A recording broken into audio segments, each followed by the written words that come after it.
Welcome to Fearlessly Made You.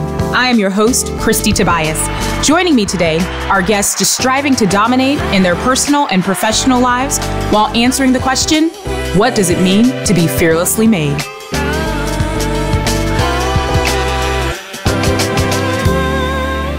On today's episode of Fearlessly Made You, we have one of my dear friends, personal trainer, just amazing woman all around, Nicole Randolph. Nicole, I am so pumped to have you here. Thank you for joining me on Fearlessly Made You. And thank you for having me. Girl, you are by far one of the fiercest women I know. For those of you that have ever worked out, working out with Nicole is an experience, but a great one. So to tell you guys a little bit about Nicole. So Nicole and I met from a dear friend of mine who ran an outdoor fitness company. And at the time I was traveling all the time. And so I was a couple years into moving here from North Carolina, living in Pensacola. And I noticed that as I shifted into traveling more, I was gaining more and more weight and eating less healthy. And it wasn't so much like the physical part of it, right? It was like that mental part too, because I was starting to lose the connection of like what I should be doing to keep myself healthy. And the long story short is Nicole and I met through this friend, and he had recommended Nicole as a personal trainer, but also because he was like, she reminds me of you because she is so bold, she is so fierce, but she also knows exactly what she wants in life and knows how to help other people see that. And so Nicole and I went on this journey together, moving from personal training into helping me train to be a bodybuilder. So I competed in a bodybuilding competition and got 3 medals, which is amazing, but all because Nicole helped me think outside of just, it's not the physicality, but it's about your mental and spiritual and your physical well-being. So Nicole, girl, I love you and love who you are and what you represent. So, you know, I've talked a little bit about you, but I want you just to tell our friends here, our Fearlessly Made You crew, a little bit more about who you are and what it means for you to really just kind of own the person that you are. Well, I am, first of all, I'm a mother. I'm 40 years old. I love working with people and I love fitness, and I love to see the best that anybody can bring to themselves through physical fitness, through mental fitness, through mental health and guidance. So I did not start off being a personal trainer. No, you did not. No. I started off, graduated high school, was supposed to go in the military, did not go into the military, married my high school sweetheart, became a young mother at 19. And did not know what I wanted to do with myself because the military was my goal. Right. I've always enjoyed physical fitness. Me and my sister would take off and go running for fun. You know, so I've always had a strange love for physical fitness. Running would be my to go, let's go have a run. That was fun for me. But as I got older, I decided that I first tried grocery stores. I worked at grocery stores. That was not my thing. I absolutely hated it, but I did it because it was a check. And then I found myself going to all these different jobs, and I would always walk out with a box. I would be the only one walking out with a box. I couldn't understand why I was the person walking out with the box. Learning something. And I would always go back to physical fitness. So around, I think I was maybe 26, I decided, hey, you need to do something different. And I was looking through a magazine, oddly, and saw figure fitness competitions. Wow. I was just looking through a magazine. Nobody ever talked me into wanting to try fitness competitions. And I wanted to have a goal to strive for. Of course. So I said, let me try this. So I hired a trainer. It was one trainer at the gym at the time. Her name was Tammy. And I had her help me with my competition, but I was not happy with my results. I was not happy that I got up there and felt ashamed because I didn't really know how to pose, because Tammy was a bodybuilder and figure was new to the scene at the time. So she did her best at teaching me what she knew, but she didn't know that particular category. So after I got up there and got embarrassed. Oh, no. We learn a lot when we're embarrassed. Very embarrassed. I didn't have a clue what I was doing, but I got up there. There you go. I didn't place very high my first competition. I knew that training was something that I said, you know what? I really like people. Don't see a lot of women trainers. This is something that I can look into doing. So at first I went to Penn Foster online. I was like, let me just try going to Penn Foster online. I had college courses at Rose State University because my husband was military. Right. So I went to college while we were in Oklahoma. And I went through Penn Foster, got a nutritional background, learned a lot about personal training. Put in the work. Yeah. Got my certifications. Started off with a friend named Lindsay, training her. Good old Lindsay. If you're watching, Lindsay, good for you. Lindsay Agricola. She was my first person that I really worked with, and I did very well with her. And God just blessed me. I continuously grew in the fitness industry, and I love it. And I love seeing people happy with their bodies. And I always encourage women that be your best you. Don't try to look like me. You weren't made or built like me, but do what works for your body. I love that, Nicole. Well, we're done here. No, I'm just kidding. No, that's perfect, because you said something really important too that I want to go back to. So you put in the work to figure it out. Nobody was telling you how to do it. You had the one trainer, but then you had that embarrassing moment. So you're like, I'm not going to trust this person. I'm not going to do it. And didn't want anybody else to go through it. That is okay. And so tell me a little more about that too, because you had said at the beginning just of how much you enjoy connecting with people. So that putting in the work, that understanding, that feeling of like not feeling like you put your best self forward, that's a tough feeling. Oh yeah, that was hard for me. So do you take that into your work as you're connecting with other people? Because, we're very vulnerable coming to you for some of us, kind of our worst place, whether it's physically, whether it's mentally, we're in a really rough spot. So talk to me a little bit about that, like when you see people in the struggle and how you've connected with your struggle with other people. When I first get a client and they are most likely dealing with a weight issue or a self-esteem issue, or maybe just getting up in the morning, going to the gym issue, I take them and I treat them as if it was me and it was my very first time getting with a trainer. I listen to what they want from me. I listen to what they want from themselves. And I take that as the biggest part in consideration. And I work with that one individual on their goals and teach them how to make themselves a better, person versus they might come to me and be 200 pounds. Oh, I want to be 110 pounds. Well, realistically, how small were you? When were you at your smallest point? Right. If you were 150 in high school and you're 200 now, your possibility of you being 110 and looking healthy is not going to be a realistic goal. So I take a realistic approach to anybody that comes to me, and I take it very seriously, heart to heart. Oh, I can attest to that. So it's so a great thing that I love about your approach too is you bring your real self forward. Like you said, not only are you realistic with people, but you bring your real self forward. And I love our story of when I think it was our very first real training session to train for the competition. And I think you had just finished a competition and you were hungry. And it was just like 5 a.m., I think. And I think we were both just not in a great place mentally at that time. But we continued to train. And you at one point were like, I'm upset today. And I'm just letting you know I'm upset today. Okay, let's go for it. And I was like, I appreciated that so much. But do you remember that time? Yeah. Where were you at during that time? Because that was and the great thing that I love about the Fearlessly Made You journey and why we bring people on the show is it's about those vulnerabilities. It's about what that looks like to you, and it's about exposing them. And you've been so vulnerable and honest in our relationship. And I would love to know, like, whether it's that experience or as you're thinking about moments where you've had to be that vulnerable with your clients, like, what does that look like and how has that felt for you?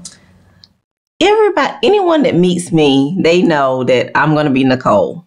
They know it. Yes. I might come into work one day and, hey, I'm just in a bad mood, but we're going to do these exercises.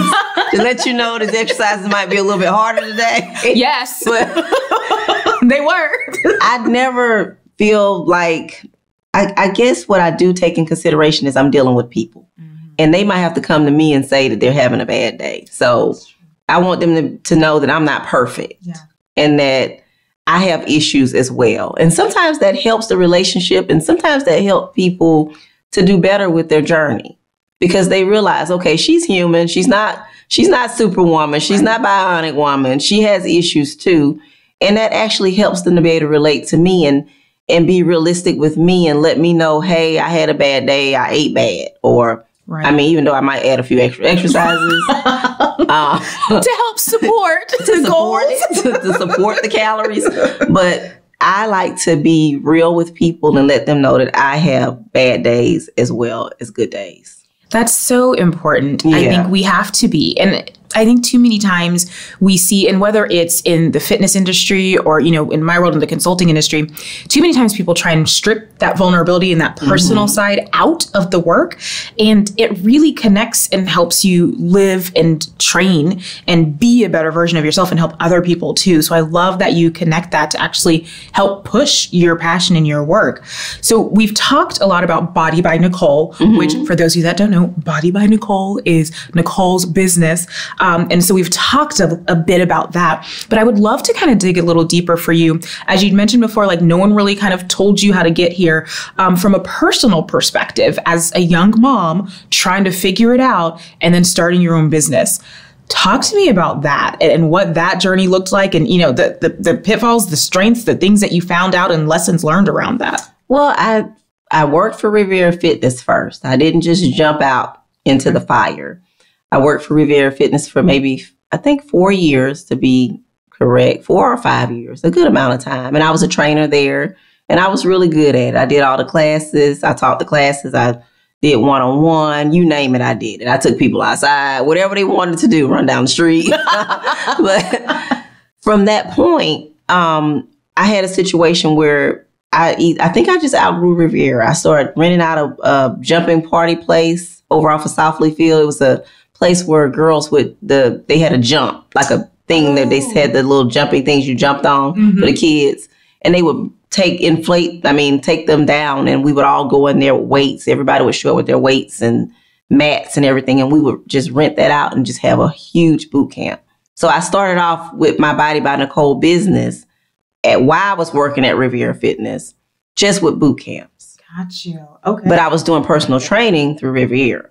But I was doing the boot camps under Body by Nicole Fitness. So did you sleep? Not really. I still don't sleep. But no, that's true. Not really. So I started off in that manner. And then as I grew, I decided to reach out and do my own thing with the personal training because I was able to create my own prices where people could afford them. Right. Because some of the gyms, the prices are really costly. Right. Absolutely. But me, I can create my own prices and just use a facility and rent there and have my business.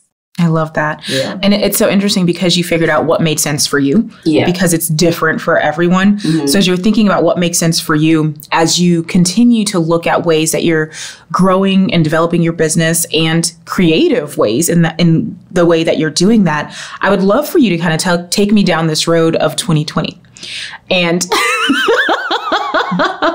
not to bring it up necessarily in a negative way, but for you as a personal trainer, as someone who owns a fitness business where you have to technically most of the time see people in person, things change. And I know with our journey, most of it was virtual because of my traveling, but that also wasn't the norm. Right. So talk to me about that. 2020, we all know that was a very trying year and we all trying to get over it right now. But it actually made my business more successful. Okay. Because my business grew. Because of the pandemic, people are still afraid to come in a facility like a gym because they're terrified that, you know, COVID is still out there. It hasn't went away. You know, everybody's not practicing being safe. Everybody's not wearing a mask at the gym. They're not wiping equipment off, you know. So there's several things that go on at a gym that people are still terrified of, especially high risk people that has diabetes, you know, whatever condition they have. So Zoom one-on-one, Zoom with a family member, Zoom group has been huge. I've branched out to people out of town. Have somebody in Chicago, someone in Oregon. Wow. I have a few people in Atlanta, Melbourne, Florida. So I'm a little bit all over now versus just Pensacola.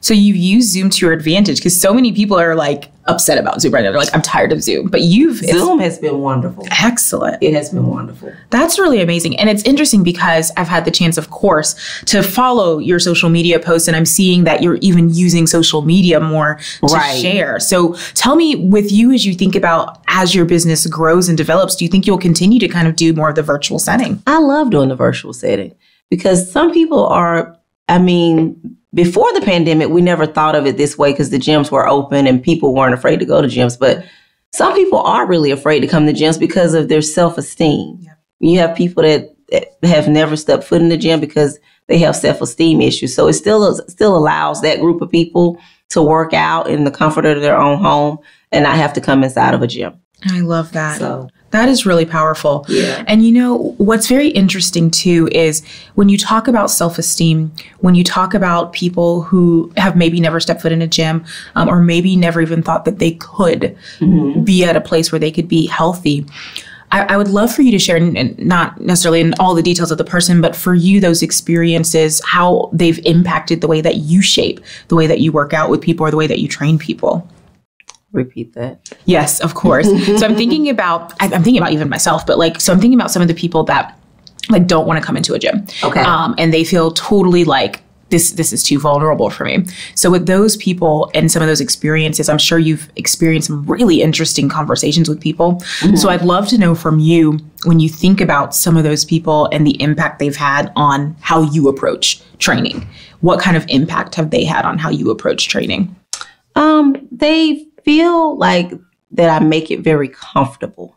Okay. So the impact that I give them is that you don't have to be leery or feel, uncomfortable with yourself to step foot in the gym, because you now have an option. Mm-hmm. If you do come in the gym and you feel that, any type of way, I will take you over to an area where it's not as crowded and make it comfortable for you. Oh, I like that. Yeah. That's good, because it is everyone's own. It out. Yeah. And it's everyone's own experience too. Yeah. Some people just hate gyms, yes. They absolutely hate it. That's true. And that's okay. And I can understand why, because you do have people that can make it very intimidating. Absolutely. Especially the gym I train at, because we got a lot of bodybuilders. And if you're already struggling with a self-esteem issue and you have somebody next to you that's just muscled up with abs and muscles popping out their neck, it makes you feel, uncomfortable. Yeah. And that's why they created Planet Fitness for those people. But you still have people that don't want to go in Planet Fitness either. True. They just really have a gym phobia. That's so true. And, it's interesting you say that, because I think about my own insecurities in going into the gym where I'm not feeling my best, and how that makes me feel walking in. And I feel, I've got a little bit of an issue walking in, and I'm like, oh, that they clearly have continued working out and I stopped. But for me to feel that, and, I've grown up, working out in the gym, and that's never been a problem, but sometimes I just feel bad about it. I can only imagine those people who have never had that foundation. Right. And I constantly have to have a conversation with some people when they come in, being that you said that, because you can feel like if you've gotten to your best point at one time and then you come back to the gym and you see me, for instance, and oh, she hadn't skipped a beat. She's been working out the whole time and I took a break. I have to tell them, everybody has their own to-go-to things. Yes. I might go to the gym because it's my stress reliever. Yes. Where somebody else might go eat a cheeseburger. Yep. You see what I'm saying? Absolutely. So I might be so when you come into that gym, you worry about yourself. Yep. Because I'm not worried about them, because I see a person that's, oh, wait, I'm not looking at them like, why this fat person in the gym?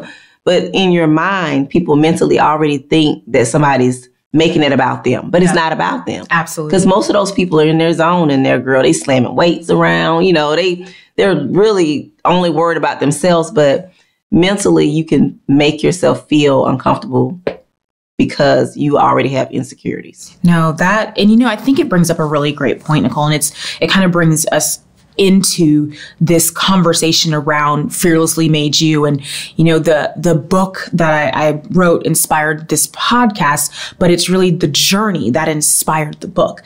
And so it's the conversation around what it means to be fearlessly made. Mm-hmm. And I always share that it's not allowing fear to own you. It's not saying fear is not there. It's not saying that fear of what people are going to think about you doesn't exist, but it's saying you're not allowing that to own your journey.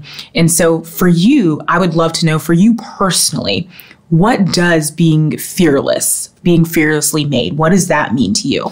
It means taking ownership in knowing who you are and what makes you happy.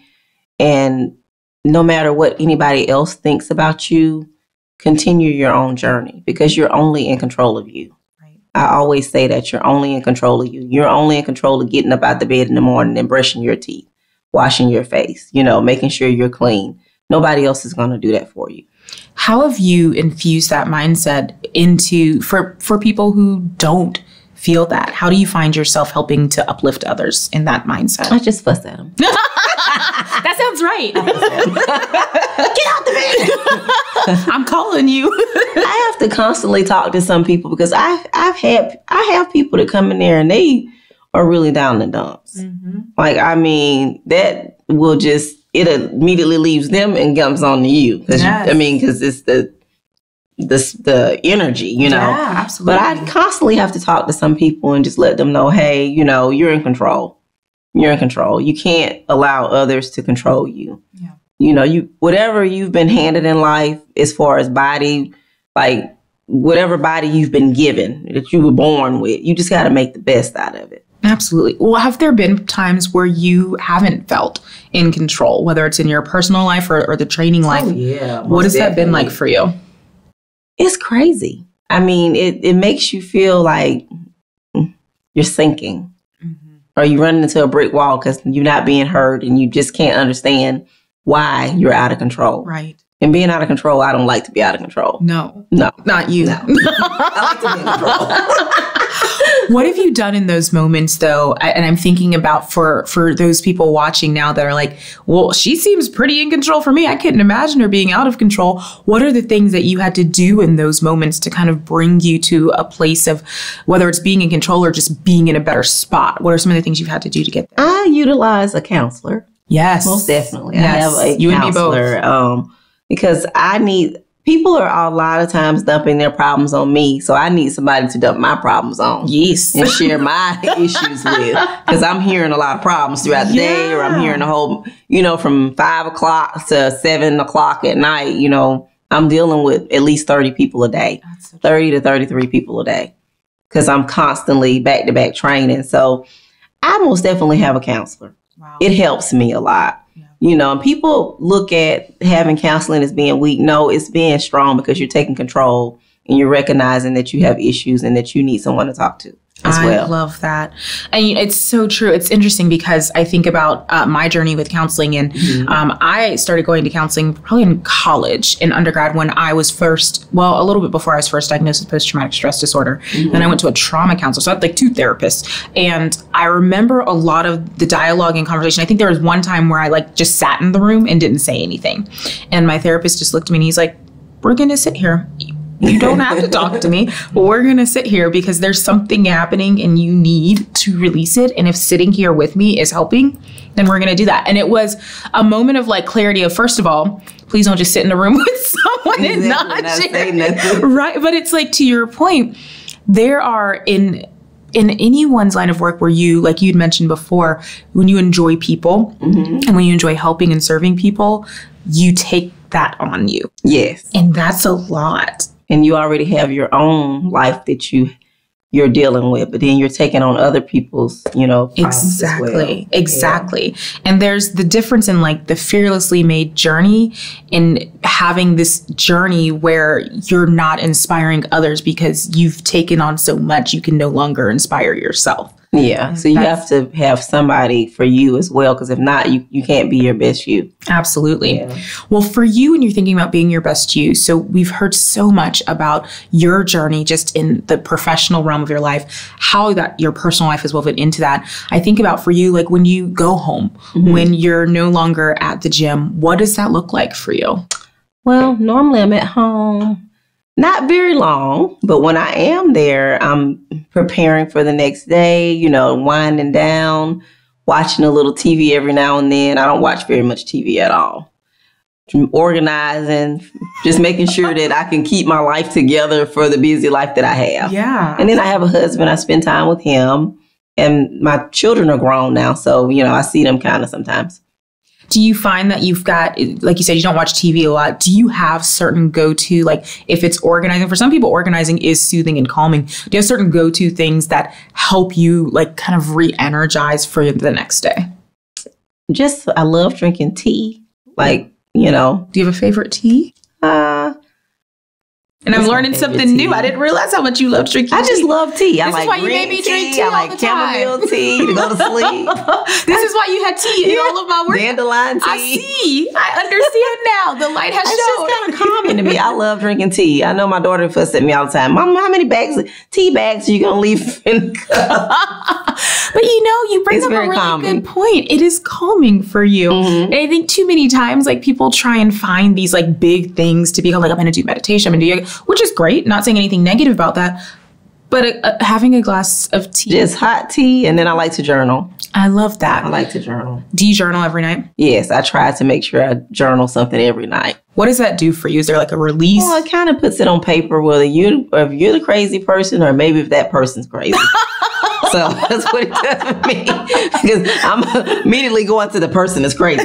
Then I write it down and I'm like, okay, maybe you were a little crazy today. Oh, so some perspective. Yes. I like that. You kind of came full circle into that little fearless existence of, but I can't be fearless if I don't have perspective. Yeah, I got to make sure I take charge and control of my own and ownership. I love that. Well, and as you say that, I think about, for everyone that's listening, as we think about what it means to be fearlessly made, it's not this big thing. It's the simplicity of, what does it mean for me to own my re-energizing activities? What does it mean for me to own who I am, my family, my personal life, my business, and being okay with some of those imperfections? So as you think about that, what are a couple of action steps that you would recommend someone take? And I'm gonna go in a couple different directions. So thinking first with starting their own business, that, like you said, it's not like you fell into it. No. And you worked very hard to get to this point. I definitely recommend people to take their time. Okay. Because if you go into it too fast, you're going to fail.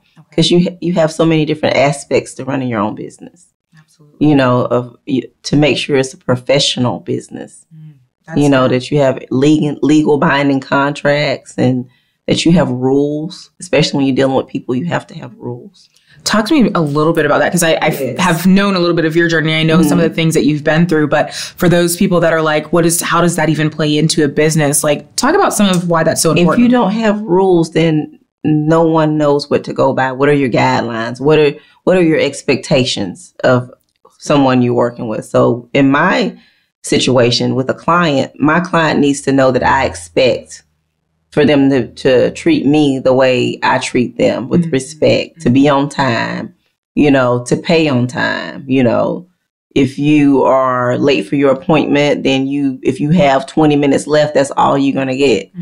So that's what I mean by you have to have rules, because if you don't have rules, you'll have people just running around and just doing what they want to do, and they're not going to respect your business. I love that, because it seems so simple, like come on time and pay on time, but it's not simple. No, and people are people, right? Yeah, like, we're imperfect. And then being that training is I'm going to say it's a optional, it's not a necessity, it's something that you can most definitely live without. Yep. You don't want your business to go on the back burner. You're not getting paid for a service because they're taking advantage of the situation because you are an extra. That is so good. You have to have rules because you have your own life that you're trying to live. My own bills and family and everything. And you have to have times, because some people will call you all times of the night. True. You have to have business hours. Absolutely. So it's a lot involved in having your own business, but taking your time and making sure things are ran appropriately is the best advice I would give. I love that. So in taking that advice of what it looks like for you to start your own business and be mindful of that, I want to weave that into, we've kind of connected the dots all the way around. So we've talked about your journey and what that looks like and why it was so important for you to move into an area where you're not only passionate, but you're passionate about the people that you serve. And then the trials with that and the struggles, but then the conversation around you have an opportunity for yourself to be fearlessly made and to own that. So as you think about, you talked about the action steps for owning your own business. What are some action steps that you would give to someone who is trying to also live their fearlessly made life? What are some of the things that you would give, maybe knowledge nuggets or pieces of wisdom? I would say most definitely, depending on what business you're going into, to educate yourself first. Make sure you have education behind you. because if you have the education behind you, you'll have something to go by on how the business is supposed to be ran, you know, in order for it to be a successful process. Because if you don't educate yourself, you're just kind of running wild, trying to figure it out. I love that. Yeah. That's a foundational tool. Most definitely. You have to have, and it can be, if it's something simple, like, I mean, if you want to do esthetician work, go to trade, you know, go to trade school, whatever it requires, but go to school for it and learn the way to do things the right way. I love that you say that, especially during this time. I think we sometimes find ourselves in a phase in life where people want instantly something to happen, or instant gratification, or for things just to fall in their lap, or to get 100 million likes on Instagram and be famous. And that is not how you can own your journey or own your fearless existence. You have to put in the work. You have to put in the foundation. Put the time in and the work. Absolutely. And get the education behind it. That way, eventually you're going to run into some type of wall and you'll know how to get out. Love. That is, oh my goodness, Nicole, that's perfect. I love that. And, you know, as you think about that too, and for those of you listening and watching and tuning in, we're going to all hit walls. Every single one of us. In any business, there's a wall. Yes. And the walls aren't meant to keep you out. Like you said, it's about, how do I get around it? Yeah. How do I move around that wall? Or if it is something that's not something that you need to move towards, great. Which direction am I actually going? Because I've put in the education to understand this isn't the direction I need to go. I love that. So Nicole, first of all, I want to thank you again for being part of Fearlessly Made You. And, you know, I can't end this podcast without having one piece of information that I just have to learn from you. One key question. I know you all want to know what that key question is, and you all are just going to love this. When you think about wine, and I'm thinking about the beverage wine, do you have a wine that you can not live without? I love my chocolate wine. Oh, yes. And I get it from, what is our place? Casks and Flights? Casks and Flights. Yes, girl. I love that. I love it. It's so delicious. It's so smooth. It takes the place of my chocolate candy. She may not have chocolate candy, but she has chocolate wine. Chocolate wine. I love that. Nicole, you thank you are for amazing. having me. Thank you so much. And thank you again for your honesty, your transparency, and for always being the fearlessly made person that you are.